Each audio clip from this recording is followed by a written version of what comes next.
Welcome back, my demons. This is my second rant. I intend these videos to have a more serious tone and to provide some insight into my thoughts when I'm not working on my dev projects. The topic of today's rant: a proposed improvement upon an improvement in space exploration.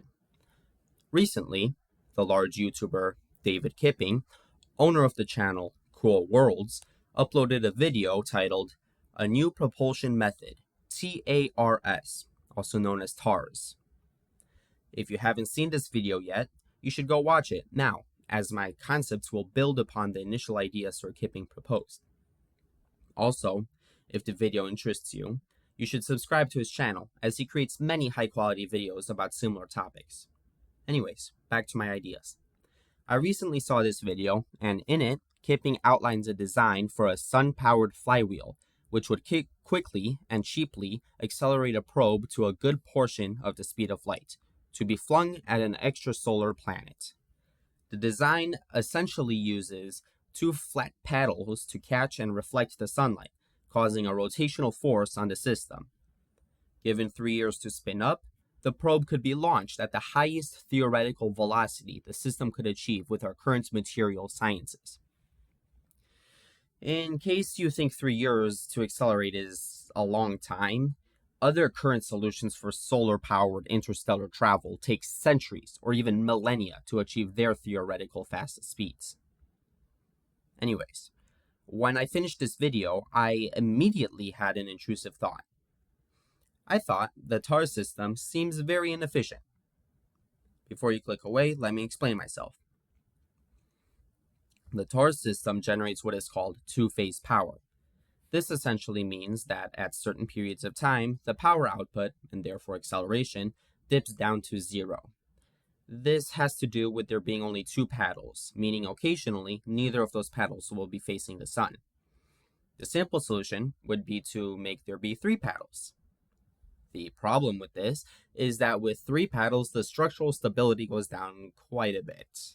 So I thought, why not four paddles? This works. It has the added bonus of four-phase power, which has barely noticeable dips in power output over time, and it can be constructed from two paddle designs, and therefore has more structural stability than the three-paddle design.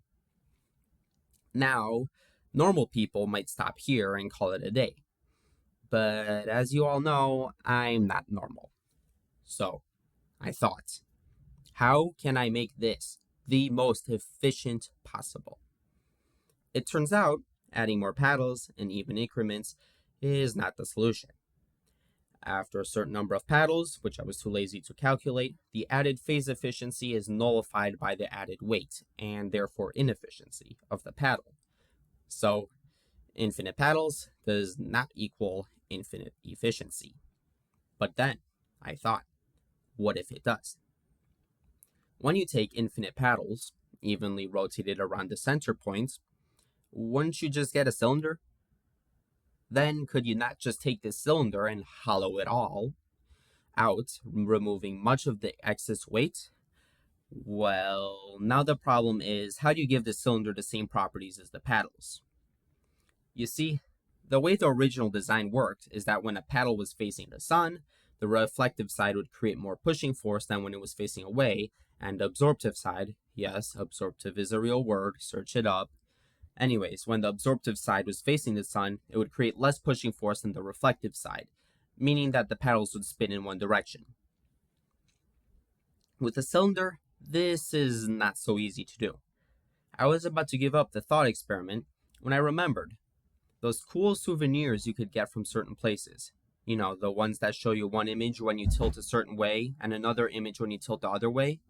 Well, what if image 1 was a reflective surface and image 2 was an absorptive surface?